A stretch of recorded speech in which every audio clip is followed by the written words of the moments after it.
नमस्कार, मैं हूं अंजू पंकज। बहुत बहुत स्वागत है आप सबका। कहते हैं जो दूसरों के लिए गड्ढा खोदता है, एक दिन वो खुद उस गड्ढे में गिर जाता है। दिल्ली के पूर्व सीएम कट्टर ईमानदार अरविंद केजरीवाल का भी यही हाल होने वाला है। 14 सीएजी की रिपोर्ट्स आतिशी मार्लेना के टेबल पर पड़ी हुई धूल खा रही थी। दिल्ली हाई कोर्ट के दखल के बाद वो रिपोर्ट्स आतिशी मार्लेना ने एलजी वीके सक्सेना को भेजी, लेकिन अभी तक एक बार भी स्पेशल सेशन नहीं बुलाया गया है ताकि उन रिपोर्ट्स को सदन में रखा जा सके और उस पर बहस हो सके, क्योंकि वो ऐसी रिपोर्ट्स हैं जिनसे ये पता चलता है कि किस किस विभाग में केजरीवाल सरकार और आतिशी मार्लेना सरकार ने घपला किया है। उन रिपोर्ट से आम आदमी पार्टी बुरी तरह से फंसने वाली है, केजरीवाल फंसने वाले हैं। इसलिए उन रिपोर्ट्स को सदन में पेश करने की हिम्मत दिखा ही नहीं पाई केजरीवाल सरकार और आतिशी मार्लेना सरकार। अब सब इंतजार कर रहे हैं कि किस दिन आतिशी मार्लेना स्पेशल सेशन बुलाएंगी। अब तो सवाल यह भी है कि स्पेशल सेशन बुलाएंगी तो कैसे बुलाएंगी। कुछ ही दिन में दिल्ली विधानसभा चुनाव की तारीखों का ऐलान कर देगा चुनाव आयोग, तब तो और ठंडे बस्ते में चली जाएंगी ये रिपोर्ट्स। लेकिन एक रिपोर्ट ऐसी है जो अरविंद केजरीवाल के गले की फांस बनने वाली है, और वो रिपोर्ट है शीश महल पर। सीएजी ने शीश महल पर जो रिपोर्ट तैयार की है वो भले ही विधानसभा के टेबल पर नहीं रखी गई, लेकिन उसके अंदर क्या क्या अहम जानकारियां दी गई हैं खर्चे को लेकर, उनका खुलासा हो गया है। और इस रिपोर्ट को आम आदमी पार्टी और अरविंद केजरीवाल चाहकर भी नकार नहीं पाएंगे। इस रिपोर्ट पर अरविंद केजरीवाल सवाल नहीं उठा पाएंगे, क्योंकि अरविंद केजरीवाल सीएजी रिपोर्ट्स का हवाला देकर 2012-13 में उस वक्त की यूपीए 2 की सरकार के मंत्रियों और अधिकारियों को टारगेट करते थे। आए दिन अरविंद केजरीवाल दिल्ली के प्रेस क्लब में मनीष सिसोदिया के साथ प्रेस कॉन्फ्रेंस करते थे और इन नेताओं पर आरोप लगाते थे, और फिर ये कहते थे कि ये आरोप वो नहीं लगा रहे हैं, बल्कि सीएजी की रिपोर्ट में खुलासा हुआ है इनके भ्रष्टाचार का, इसलिए वो उनको टारगेट कर रहे हैं। तुरंत मांग करते थे इस्तीफे की। अब सीएजी की जो शीश महल पर रिपोर्ट है, उसके चलते अरविंद केजरीवाल बुरी तरह से फंस गए हैं।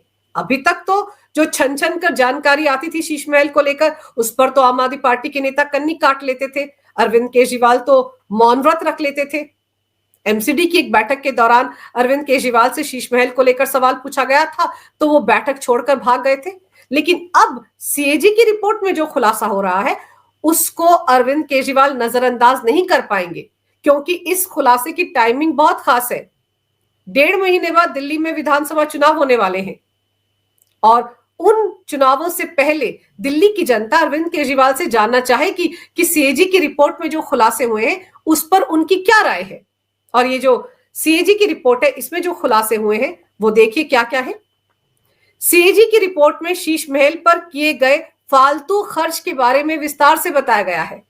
सीएजी के मुखिया रहे गिरीश चंद्र मुर्मू द्वारा तैयार की गई एक रिपोर्ट के आधार पर एक अखबार में छपी खबर में कहा गया है कि फ्लैग स्टाफ रोड स्थित इस बंगले में रेनोवेशन के लिए 2020 में 7 करोड़ 9 लाख रुपए का काम होना था, लेकिन ठेका होते होते ये रकम 8 करोड़ 62 लाख तक पहुंच गई।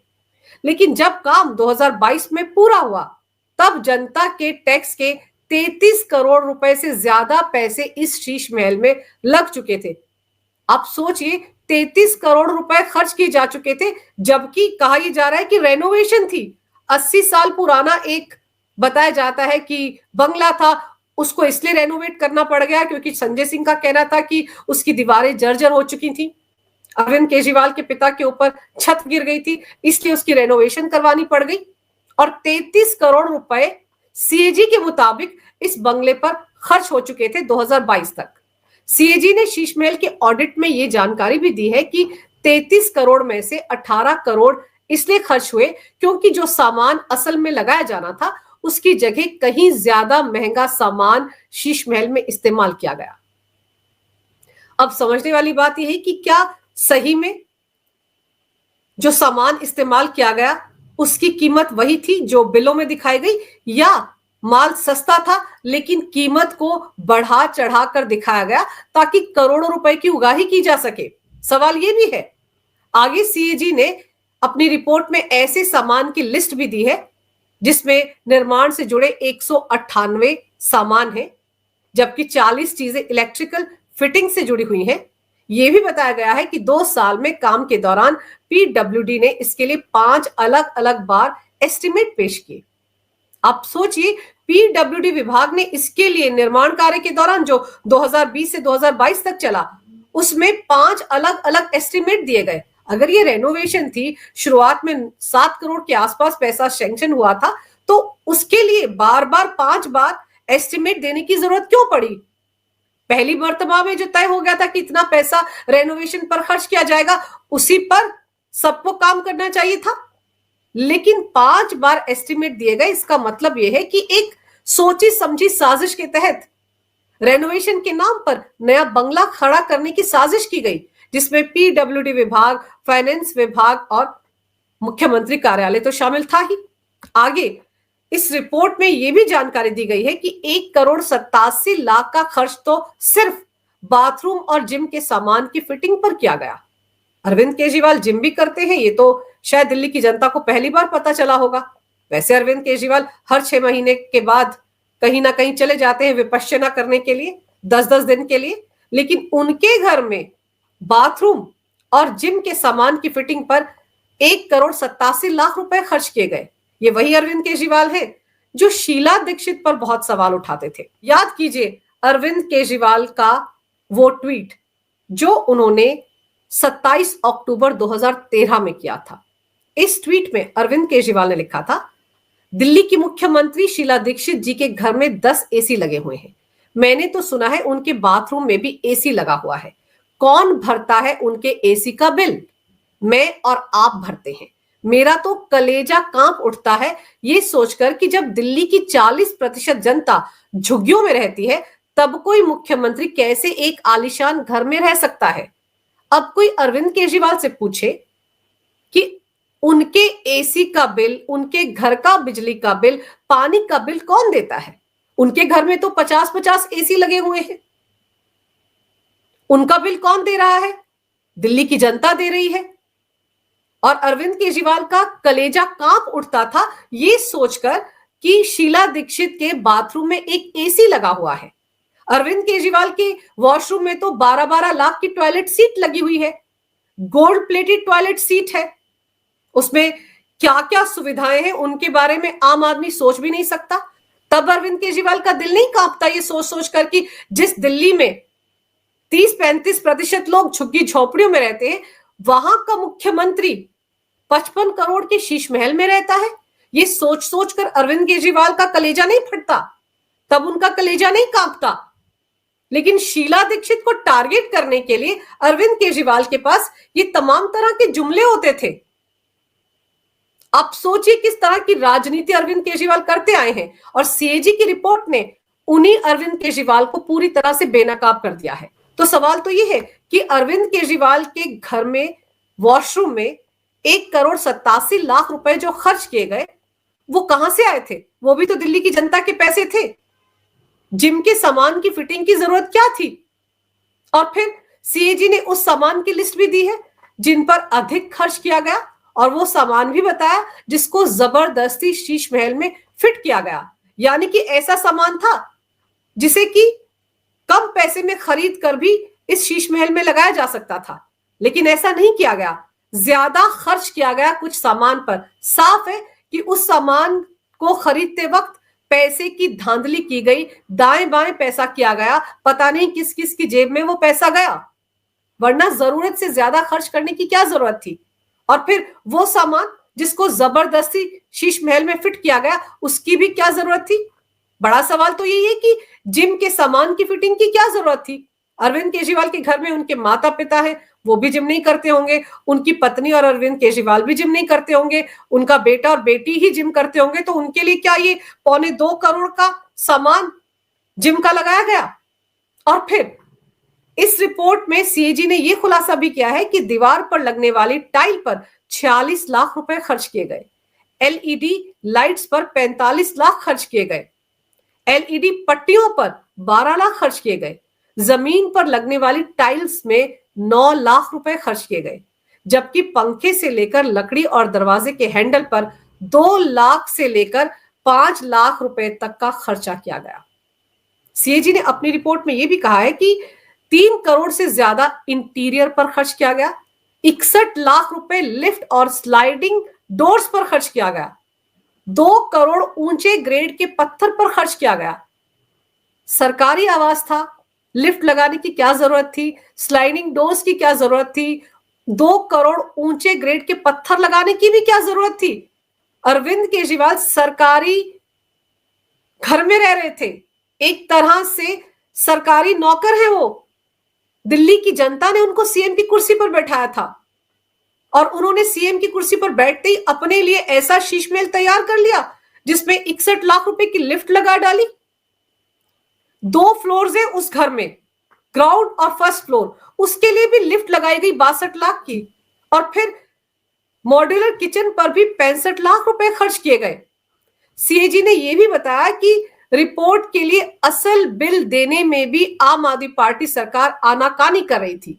अब ये जो पॉइंट है सीएजी का कि असली बिल जो घर के खर्चे से जुड़े थे, जो घर बनाने में खर्च हुआ था, उससे जुड़े हुए असली बिल सीएजी को ऑडिट के लिए आम आदमी पार्टी सरकार दे ही नहीं रही थी। क्यों नहीं दे रही थी? अगर ईमानदारी के साथ सीएम का सरकारी बंगला बनाया जा रहा था तो फिर बिलों को देने में हिचकिचाहट क्यों? क्यों अरविंद केजरीवाल नहीं चाहते थे कि शीश महल का ऑडिट हो? क्यों वो इसमें अड़ंगा डाल रहे थे? इसका मतलब साफ है कि या तो खर्चा कम किया गया और बढ़ा चढ़ाकर खर्चा दिखाया गया, या अरविंद केजरीवाल नहीं चाहते थे कि इस बात की पोल पट्टी खुले कि उन्होंने 8-8 लाख के पर्दे लगा रखे हैं, 12-12 लाख की टॉयलेट सीट बना रखी है, उसके ऊपर गोल्ड प्लेटिंग की गई है। वो नहीं चाहते थे कि लिफ्ट का खुलासा हो, वो नहीं चाहते थे कि वियतनामी टाइल्स जो 10 करोड़ की इस बंगले में लगाई गई हैं उसका खुलासा हो, शायद इसीलिए असली बिल नहीं दिए जा रहे थे।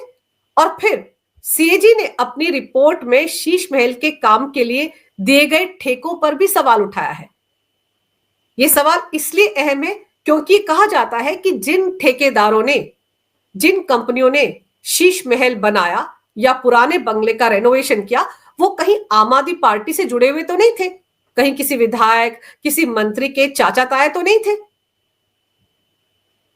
अगर ठेका दिया गया तो उसकी एवज में भी क्या आम आदमी पार्टी के नेताओं ने कुछ वसूली की कि हम आपको 10 लाख का ठेका दे रहे हैं, इसमें 2 लाख आप हमारे नाम कर दीजिए? क्या इस तरह की धांधली हुई? क्योंकि अगर सीएजी ने अपनी रिपोर्ट में ठेकों को लेकर भी सवाल उठाए हैं, ठेकेदारों को लेकर भी सवाल उठाए हैं, तो इसका मतलब यह है कि उस स्तर पर भी धांधली की गई। जैसे कि मैंने पहले कहा कि 14 ऐसी रिपोर्ट्स हैं सीएजी की जिनको दिल्ली विधानसभा में पेश किया जाना है, लेकिन आम आदमी पार्टी ने उन रिपोर्ट्स को ना तो एलजी को सौंपा और ना ही उन्हें विधानसभा में पेश किया।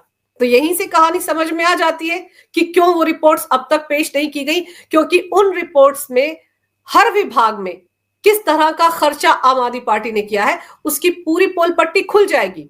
सबको समझ में आ जाएगा कि जो 7,000 करोड़ का राजकोषीय घाटा दिल्ली सरकार के खजाने को हुआ है वो किस वजह से हुआ है। पिछले 31 सालों में पहली बार ऐसा हुआ है कि दिल्ली के सरकारी खजाने को राजकोषीय घाटा हुआ है, और इसीलिए आतिशी मार्लेना पिछले महीने केंद्र सरकार से 10,000 करोड़ रुपए मांग रही थी, और दूसरी तरफ आम आदमी पार्टी के नेता कहते हैं कि सरप्लस में है उनका बजट, तमाम रेवड़ियों के लिए पैसे की जरूरत ही नहीं है उनको क्योंकि उनके पास तो पर्याप्त मात्रा में पैसा है। तो सवाल ये उठता है कि वित्त सचिव ने 7,000 करोड़ के राजकोषीय घाटे को लेकर आतिशी मार्लेना को चिट्ठी क्यों लिखी थी, और आतिशी मार्लेना 10,000 करोड़ का कर्ज मांगने के लिए केंद्र सरकार के पास क्यों गई थी अगर सरप्लस में उनके पास बजट था। तो कुल मिलाकर सीएजी की रिपोर्ट जो अभी तक टेबल नहीं की गई है, लेकिन इसके अंदर क्या है उसकी ऑथेंटिक जानकारी मीडिया में आ गई है, और टाइमिंग तो खराब है ही अरविंद केजरीवाल के लिए। विधानसभा चुनाव सिर पर हैं, तमाम मुद्दों में घिरे हुए हैं, किस किस मुद्दे पर जवाब दें। अभी तो उनको पीएम मोदी द्वारा लगाए गए आरोपों पर ही जवाब देने के लिए प्रेस कॉन्फ्रेंस बुलानी पड़ रही है। अगर आम आदमी पार्टी सरकार ने दिल्ली में काम किया है और बीजेपी और पीएम मोदी आधारहीन आरोप उन पर लगा रहे हैं, तो अरविंद केजरीवाल को सफाई देने की जरूरत क्या है? प्रेस कॉन्फ्रेंस करने की जरूरत क्या है? दिल्ली की जनता तो जानती है कि अरविंद केजरीवाल ने बहुत अच्छे काम किए उनके लिए। फ्री में बिजली, फ्री में पानी दिया है, मोहल्ला क्लिनिक्स में वर्ल्ड क्लास सेवाएं दी हैं, वर्ल्ड क्लास स्कूल बनाए हैं सिसोदिया ने, सड़कें एकदम चकाचक है, कहीं सीवेज की दिक्कत नहीं है, कहीं पानी की दिक्कत नहीं है, बाहरी दिल्ली तक लाइनों का जाल बिछा दिया अरविंद केजरीवाल ने। अगर ये सारे काम अरविंद केजरीवाल ने किए हैं तो उनको डरने की जरूरत नहीं है। लेकिन पीएम मोदी अरविंद केजरीवाल की एक एक दुखती रग पर हाथ रख रहे हैं और दर्द हो रहा है अरविंद केजरीवाल को कि कहीं ये मुद्दे उनको भारी ना पड़ जाए, इसीलिए उनको प्रेस कॉन्फ्रेंस करके सफाई देने की जरूरत पड़ रही है। वरना पीएम मोदी ने रैली की, उसके बाद अरविंद केजरीवाल रैली करें, वहां पर दें जवाब जनता के सामने। लेकिन क्या करें, जनता के सामने अब वो रैली नहीं कर सकते, क्योंकि इससे पहले ही वो कई कई बार दिल्ली की जनता के बीच जाकर बिजली पानी के मुद्दे को उठा चुके हैं, बार बार कह चुके हैं कि बढ़े हुए पानी के बिल और बिजली के बिल ना दें, सरकार आते ही उन्हें माफ कर दिया जाएगा। तो बड़ा सवाल तो यही है कि सरकार अभी भी आम आदमी पार्टी की है। अगर अरविंद केजरीवाल चाहें तो अभी भी आतिशी मार्लेना को कहकर सारे बढ़े हुए बिल माफ करवा सकते हैं। ये लॉलीपॉप थमाने की जरूरत ही क्या है कि चुनाव के बाद ये सब कुछ किया जाएगा। तो ऐसे में अरविंद केजरीवाल जानते हैं कि दिल्ली की जनता के बीच जितनी बार पीएम मोदी इन मुद्दों को उठाएंगे, उतनी बार लोगों को समझ में आएगा कि अरविंद केजरीवाल ने पिछले 10 साल में क्या घालमेल किया है दिल्ली में, कितने भरोसे के लायक है अरविंद केजरीवाल। ये सारी पोल पट्टी एक के बाद एक करके खुल रही है और इसीलिए अरविंद केजरीवाल एंड कंपनी बिलबिला रही है। इसीलिए अरविंद केजरीवाल पीएम मोदी के आरोपों का जवाब देने के लिए प्रेस कॉन्फ्रेंस करने को मजबूर हो जाते हैं। और फिर मजेदार यह है कि नई दिल्ली से बीजेपी नेता पूर्व सांसद प्रवेश वर्मा अरविंद केजरीवाल को चुनौती दे रहे हैं और उन्होंने तो बाकायदा आतिशी मार्लेना को चिट्ठी लिखी है जिसमें ये गुजारिश की है कि शीश महल के दरवाजे आम लोगों के लिए खोल दिए जाएं। दिल्ली की जनता देखना चाहती है कि आखिर 55 करोड़ के इस शीश महल में ऐसा क्या खर्चा हुआ है कि अरविंद केजरीवाल इस महल को छोड़ने को तैयार नहीं थे। उन्हें पता तो चले कि वो राजनेता जो उनका मुख्यमंत्री हुआ करता था, जो खुद को आम आदमी बताता था, वो कितने आलीशान महल में रहता था और उस महल में क्या क्या लगा हुआ है, लिफ्ट कैसी है, पर्दे कैसे हैं, वॉशरूम कैसा है, ये सब देखने का हक दिल्ली की जनता को है। क्योंकि ये जो 55 करोड़ रुपए शीश महल पर खर्च किया गया है, ये पैसा भी तो दिल्ली की जनता का है। अब आतिशी मार्लेना इस चिट्ठी का क्या जवाब देती हैं, इस चिट्ठी के जवाब में एक और प्रेस कॉन्फ्रेंस करती हैं, ये तो उन पर निर्भर करता है। लेकिन अरविंद केजरीवाल चौतरफा फंस गए हैं। अब भले ही अरविंद केजरीवाल तमाम तरह के विक्टिम कार्ड खेलते रहें, सहानुभूति कार्ड खेलते रहें, लेकिन दिल्ली की जनता जानना चाहेगी कि सीएजी की रिपोर्ट में जो बातें लिखी गई हैं उन पर अरविंद केजरीवाल की क्या प्रतिक्रिया है। अभी तक तो वो कभी भी शीश महल पर नहीं बोले, लेकिन अब उनको दिल्ली विधानसभा चुनाव से पहले शीश महल को लेकर अपनी राय दिल्ली की जनता के सामने रखनी पड़ेगी। वरना अरविंद केजरीवाल की डगर वैसे भी बहुत मुश्किल है इस बार। एक तरफ बीजेपी है, दूसरी तरफ कांग्रेस है, तीसरी तरफ ओवैसी है, चौथी तरफ सीएजी की रिपोर्ट्स है। एक तो सबसे बड़ी गलती अरविंद केजरीवाल सरकार और आतिशी मार्लेना सरकार ने यह की है कि 14 रिपोर्ट्स को सीएजी की उन्होंने दबा कर रखा था, समय रहते उन्हें विधानसभा में पेश नहीं किया गया। ये सारे मुद्दे अरविंद केजरीवाल के गले की फांस बनने वाले हैं। अगर आपको ये वीडियो अच्छा लगे तो कृपया इसे लाइक करें, शेयर करें। अगर आप पहली बार मेरे चैनल पर आए हैं तो कृपया मेरे चैनल को सब्सक्राइब करना ना भूलें। मेरे चैनल को अपना पूरा समर्थन दें। ये वीडियो देखने के लिए बहुत बहुत धन्यवाद। नमस्कार। भारत माता की जय हो। वंदे मातरम और जय श्री राम।